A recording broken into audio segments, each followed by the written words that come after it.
Meditation के process में उतरते चले।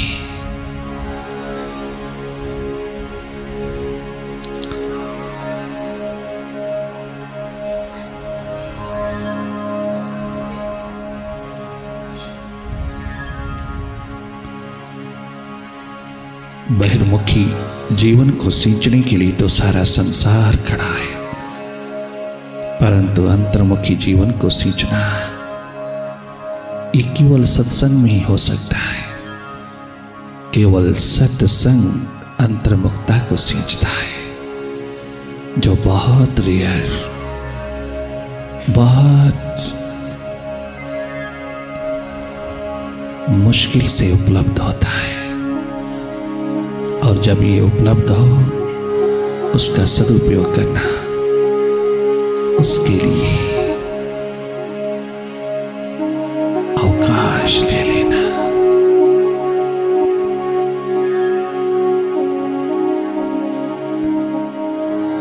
बाहर की दोनों पलकें मूंदते ही भीतर दिखाई देना शुरू होता है। भले अंधेरा ही हो, सन्नाटा हो, कुछ भी ना हो, तुम देखते रहना। तुम केवल अपने स्वभाव में रहना, तुम देखने वाले हो ही रहना। जागे जागे देखते रहना,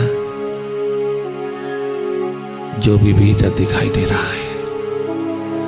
अपनी ओर से कोई कल्पना नहीं करना, कोई किसी प्रकार का भी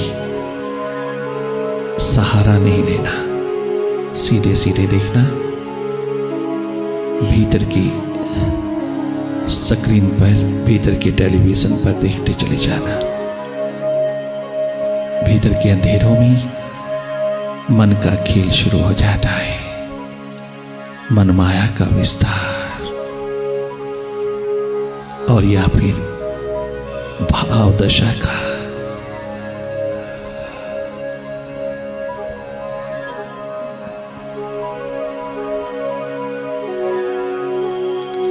प्यास, तड़पन, विरह, जीवन की जो परम संपदा है, उसका उद्घाटन होने लगता है।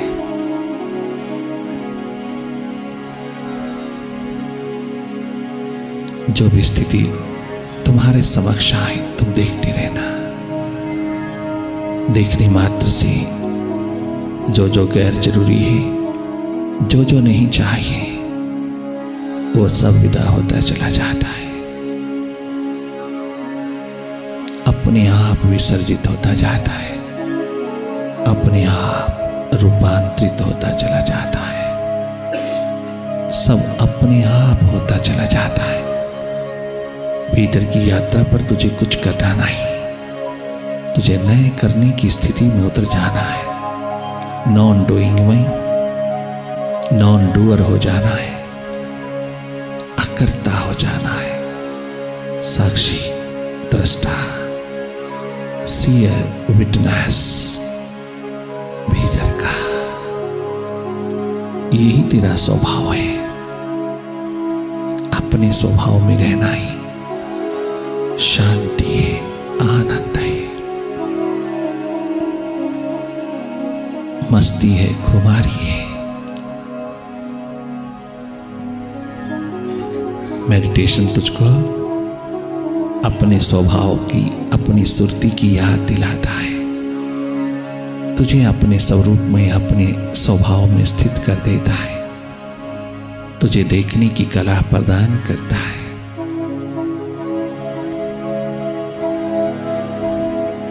इस कला में उतरते ही तुम कृतकृत्य होने लगते हो। तुम अपने केंद्र, अपने स्रोत को पहचानने लगते हो। तुम अपने विराट में उतरने लगते हो। तुम अपने परम पितु को मिलने की तमन्ना में, आरज़ू में, उसकी प्यास में उतरने लगते हो। जो अत्यंत आनंददायी है।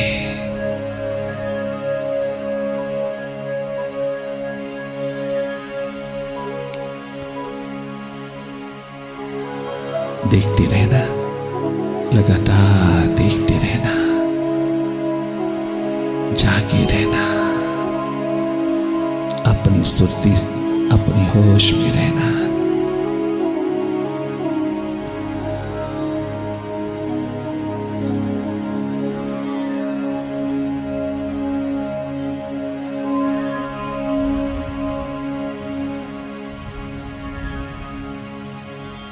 मन बहुत डबल डीलिंग करता है, मन बहुत मुंह खोटा लगा के चलता है, मन बहुत दो मुहा सांप बन के चलता है। मन हर प्रकार की माया फैलाता है तेरी मेडिटेशन को तोड़ने के लिए, तेरे ध्यान को खंडित करने के लिए, तेरी सुर्ती खंडित करने के लिए वो हर चाल चलता है। सब पॉलिटिक्स खेलता है माइंड से बड़ा पॉलिटिशियन आज तक इस धरती पर कोई नहीं हुआ।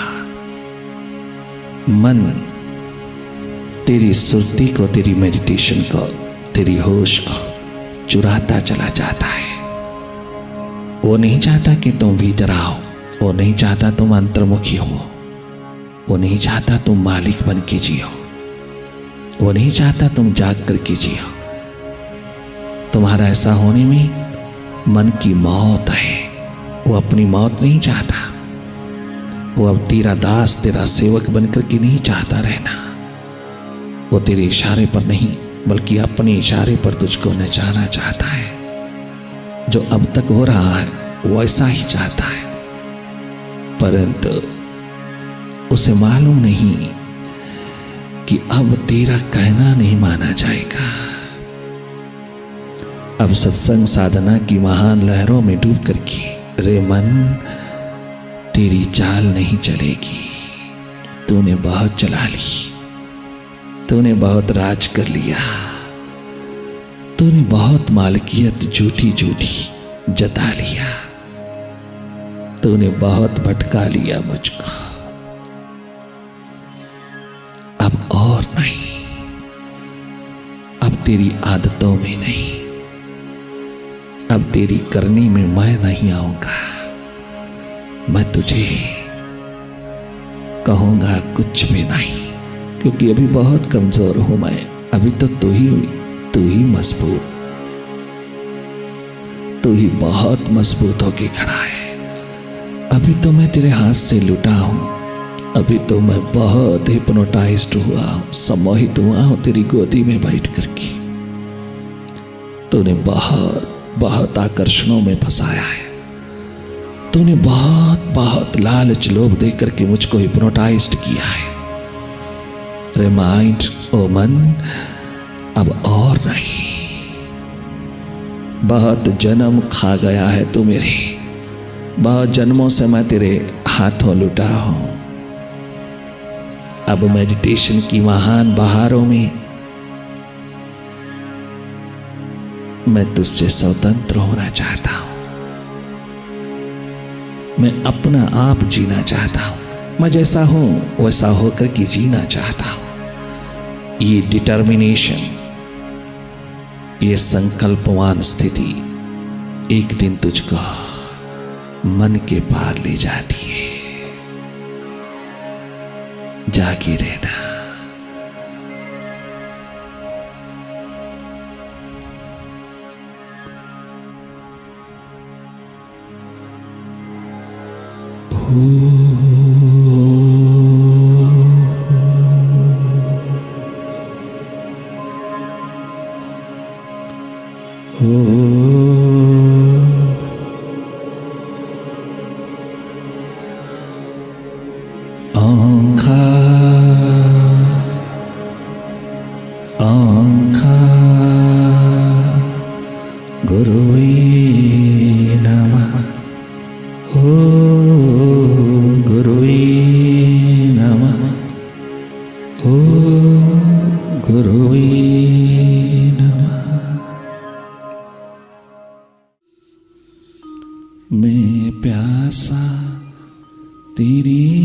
दर्शन का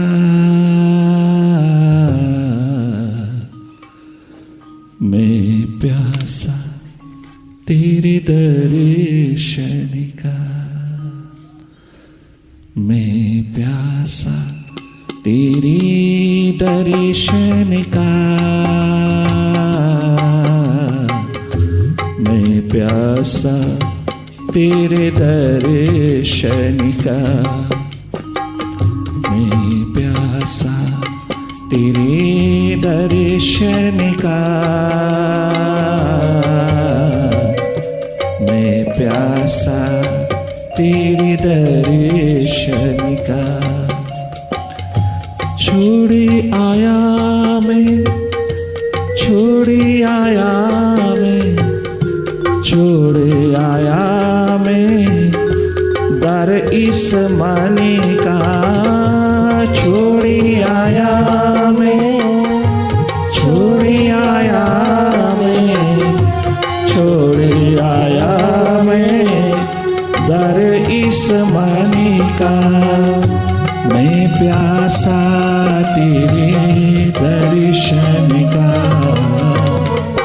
मैं प्यासा, तेरे दर्शन का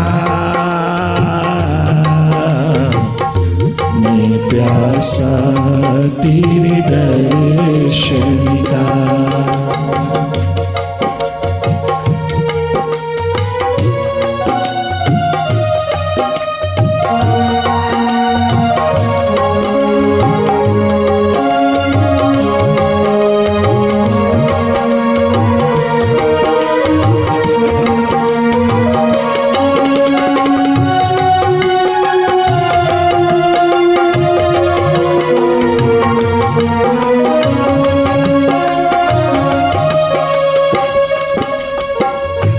जान भी तेरी, जीवन भी तेरा, सब कुछ तेरा, कछु नहीं मेरा। जान भी तेरी, जीवन भी तेरा, सब कुछ तेरा, कछु नहीं मेरा। जान भी तेरी, जीवन भी तेरा, सब कुछ तेरा, कछु नहीं मेरा। जान भी तेरी, सब तेरा दिया हुआ, सब तेरा, सब तेरा, जान भी तेरी, जीवन भी तेरा, कछु नहीं मेरा, सब कुछ तेरा। सांस भी तेरा, शरीर भी तेरा, सब कुछ तेरा, कछु नहीं मेरा। जान भी तेरी, जीवन भी तेरा, सब कुछ तेरा, कछु नहीं मेरा। दास बना ले अपने चरणन का, मैं प्यासा तेरे दर्शन का, मैं प्यासा तेरे दर्शन का, मैं प्यासा तेरे दर्शन का, मैं प्यासा तेरे दर्शन का।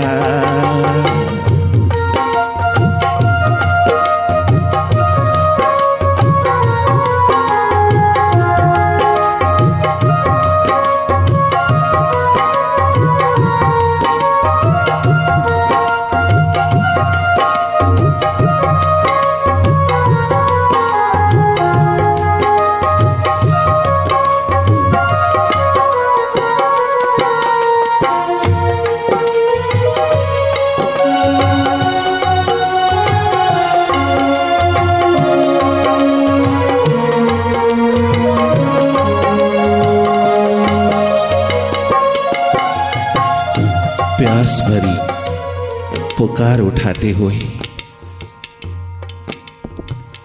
झोपड़ी से निकल रहे हैं नवयुवक नरेंद्र। मां भुवनेश्वरी का पुत्र, दो समय का भोजन जिसके घर में नहीं। मां काम कर कर के कमा लाती है एक समय का भोजन। घर में दो छोटे भाई, दो बहनें ब्याही हुई, तीसरी बहन विधवा होकर के घर आई। चाचा ने घर से निकाल दिया, पिता का साया बहुत पहले चला गया। एक कमरा किराए पे लेकर के कलकत्ता में, जिसे तुम आज कोलकाता कहता हो, उस नगर में एक कमरा किराए पे लेकर के इतना बड़ा परिवार रहता है और कमाती है केवल मां। ये तो अभी पढ़ता है, परंतु पढ़ते पढ़ते प्यास लग गई। बचपन की प्यास ने सिर उठाया और इतनी गरीबी में भी परमात्मा की पुकार जग गई। इसलिए नहीं कि गरीबी है, कछु चाहिए नहीं, हृदय जग गया। प्यास उमड़ आई परमात्मा को देखने की। बचपन के जो भीतर पिरोए थे स्मृतियों के आलम, वो आज साकार होने जा रहा है। इतनी प्यास में डूबा है वो नौजवान कि सहन नहीं होती। उस दर्द पीड़ा व्यथा को अपनी प्यास के दामन में संभाले हुए नरेंद्र अपने गुरु द्वार पर जा रहा है, अपने बाबा के द्वार पर जा रहा है। नरेन प्यास भरी पुकार लिए उस दर समर्पित होने जा रहा है। मन बहुत बड़ी बड़ी माया खड़ी करता है, मन बहुत पीछे की सारी की सारी कहानी शुरू करता है। मन बहुत भयभीत करता है, बहुत घबराहट पैदा करता है कि ऐसी हालात में जब घर में कछु है नहीं तो कहाँ जा रहा है? क्या तेरी ड्यूटी नहीं बनती? क्या तेरा कर्तव्य नहीं बनता? इस घड़ी में माँ की मदद करना, घर वालों की रोटी जुटाना, क्या तेरा धर्म नहीं? ऐसी हालात में, बुरी हालात में, जबकि पिता का साया नहीं और तू घर में सबसे बड़ा पुत्र है।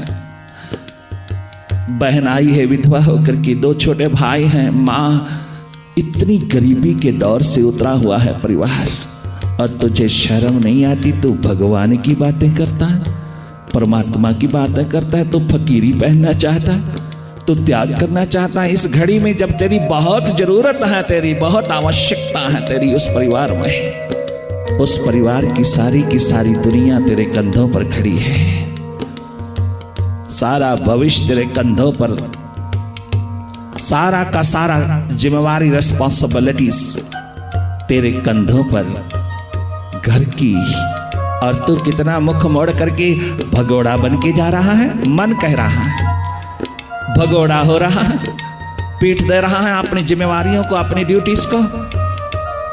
बहुत माया खड़ी कर देता है। ठीक उसी तरह जैसे सिद्धार्थ गौतम के घर में, उस राजकुमार के घर में राहुल पैदा होते ही 2 घंटे के पश्चात सिद्धार्थ राजमहलों के मुख्य द्वार पर खड़े होकर के दोनों ओर देखता है। एक तरफ धर्मपत्नी यशोधरा के यहाँ पुत्र पैदा हुआ है 2 घंटे पूर्व, घर में एक दीप जला है बहुत वर्षों के बाद। यशोधरा को मालूम भी नहीं है, धर्मपत्नी को मालूम भी नहीं है कि पति कहाँ जा रहा है। वो तो अभी पूरी निद्रा में, सेवा ससुरा में लगी है नर्सिस दाइयां, उनसे आंख बचा कर की मुख्य द्वार पर जा खड़ा हुआ।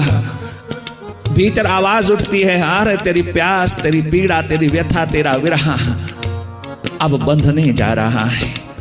ये मोह ममता का धागा उतर आया है तेरे द्वार पर, ये बांधेगा। ये तुझको प्यास की तृप्ति की ओर नहीं जाने देगा। इसीलिए उसका नाम उसने राहुल रखा। राहुल का मतलब बंधन। ये तो प्यासों की दुनिया की कहानी है, तुम बुद्धिमानों को समझ में कम आती है। तुम्हारे भीतर तो क्रिटिसिज्म ही उतरेगा, आपके भीतर तो नाक ही सिकोड़ेंगे। आप अपनी बुद्धि के तल पर तो इसको कभी स्वीकार नहीं करेंगे कि जो उन्होंने किया। गुरु नानक देव जी ने 30 वर्ष की आयु में जब आखिरी घड़ी के अंदर राशन डिपो की नौकरी से डिसमिस हो गए हैं, तो सारे संसार के तमाम दौर से भी वो डिसमिस हो गए। नानक को अपने पीछे की नहीं सूझी, नानक को अपने बच्चों की नहीं सूझी, पत्नी की नहीं सूझी, माँ बाप की नहीं सूझी। नानक को एक उसकी याद सूझी, एक उसकी प्रीति, प्रेम। नानक को जो आज गीत गाते हैं, कदम कदम पर राग गाते हैं, गीत गाता है, शब्द गाता है कि सब कुछ घर में मिलता है। नानक को पूछना, घर में सब मिलता है, किस घर में? इस घर में मिलता है जिसको हृदय रूपी घर कहा। हृदय में मिलता है, बाहर किसी घर में आज तक नहीं मिला किसी को, जब तक भीतर हृदय में नहीं मिला। वो हृदय के दामन में अपने तमाम दर्द को, अपनी पीड़ा, व्यथा को, विरह, अगन को समेटे हुए चल दिए। 3 दिन लगातार समाधि में लीन हो गई, रावी में डुबकी लगा दिया, अर्थात जल समाधि ले लिया। परंतु ऐसी नहीं कि उन्होंने शरीर छोड़ दिया, नहीं, जगमगाते हुए महासूर्य की भांति बाहर आए, रोम रोम से ददीप्यमान होकर के अपने वाहेगुरु मुर्शिद, अपने प्रभु, अपने अकाल पुरख की याद में, अपने प्रभु प्रेम की प्रीति में डूबी हुई जिंदड़ी बाहर आई। अर्थात नूतन, नवीन, ट्रांसफॉर्म, पूरी तरह रूपांतरित होकर के, समाधिस्थ होकर के जब बाहर आए तो सारी दुनिया रो रही थी चारों तरफ। क्या घर वाले, क्या बाहर वाले, बहुत बहुत वैन कसते हैं चारों ओर लोग। इन 2 बच्चों का क्या बनेगा? ये पत्नी और माँ बाप कौन सहारा है तेरे बिना? किंतु एक साथी, मित्र, दोस्त के रूप में, सच्चे सच्चे साथी के रूप में एक नानकी है उसके साथ, बहन नानकी।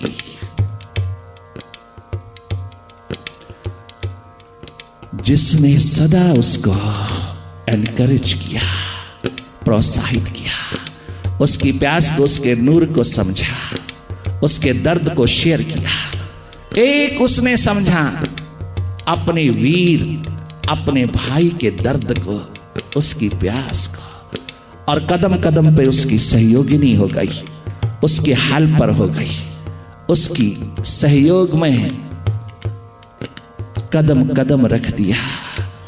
दुनिया कुछ भी कहे, कितने भी वैन कसे, कितनी भी बुराई करे, कितनी भी निंदा करे, अपमान करे, वह रे नौजवान नव युवक नानक 30 वर्ष की आयु के बाद तूने पीछे मुड़ के नहीं देखा,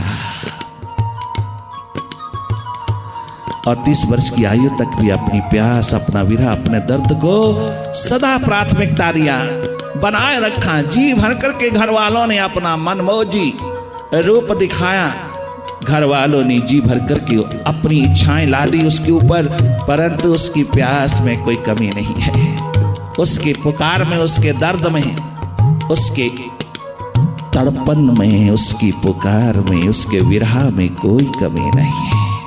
दिन प्रतिदिन बढ़ता चला जा रहा है, बाकी सब बातें सेकेंडरी होती जा रही हैं। एक प्राइमरी रूप, प्राथमिकता का रूप है प्रभु प्यास। उसे नहीं छोड़ा, संसार के तमाम सुखों को, वैभव को चारों ओर लहलहाता हुआ भी देखता रहा कि ये सब सपनों की जिंदगी, ये सब एक दिन लुट जाने वाले सपने हैं। ये सब एक दिन बिछुड़ जाने वाले, बिखर जाने वाले वैभव हैं। एक वैभव है भीतर का, वो है प्यास। छाती तान करके चल दिए, कोई पकड़ ना पाया। आप ही सोचिए उस समय, उस जमाने के लोगों ने कितना निंदित किया होगा, कितना अपमानित किया होगा। अपनी ड्यूटीज, अपने कर्तव्य, अपने तमाम प्रकार की जिम्मेवारियों की तल छोड़ करके कहां जा रहा है? भगोड़ा भगोड़ा है। दुनिया ने ना जाने कितने कितने वैन कसे होंगे, कितनी बातें किया होगा। नानक कहीं कान नहीं देते, वो कान एकमात्र अनहद नाद को दे रहे हैं, दे चुका है। गुरु नानक देव दरवेश का रूप बन करके चल पड़े। एक नानकी ने साथ दिया, सारे संसार में दूसरा कोई नहीं जो उनको निंदित ना कर रहा हो। एक नानकी, तभी आज तक नानकी अमर है। नानक के कारण सिद्धार्थ चल पड़े हैं। उसी रात छाती तान करके बबर शेर की तरह सारे के सारे मन के जाल को काटता हुआ, मन के सारे जंजाल को, भव सागर को पार करता हुआ, चीरता हुआ बबर शेर की तरह वो सिद्धार्थ राजकुमार 29 वर्ष की आयु में गुरु की तलाश में चल पड़ा अपने राज्य की सीमाओं के पार। इसी तरह वर्धमान राजकुमार, ध्रुव जैसा बालक राजकुमार, नचिकेता जैसा राजकुमार, श्वेत केतु जैसा राजकुमार, स्वयं भर्तृहरि जैसे राजा चल पड़ी। श्रृंगार शतक से वैराग शतक किया। ये सब दीवाने अपने अपने समय में अपने अपने मुर्शिदों के द्वार पर, अपने अपने सदगुरुओं के द्वार पर, जागे पुरुषों के द्वार पर क्या अलख जगाते हैं।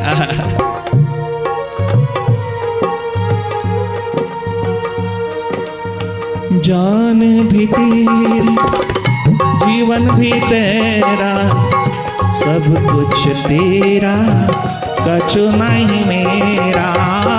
जान भी तेरी, जीवन भी तेरा, सब कुछ तेरा, कछु नहीं मेरा। जान भी तेरी, जीवन भी तेरा, सब कुछ तेरा, कछु नहीं मेरा। दास बना ले अपने चरणन का, मैं प्यासा तेरे दर्शन का, मैं प्यासा तेरे दर्शन का।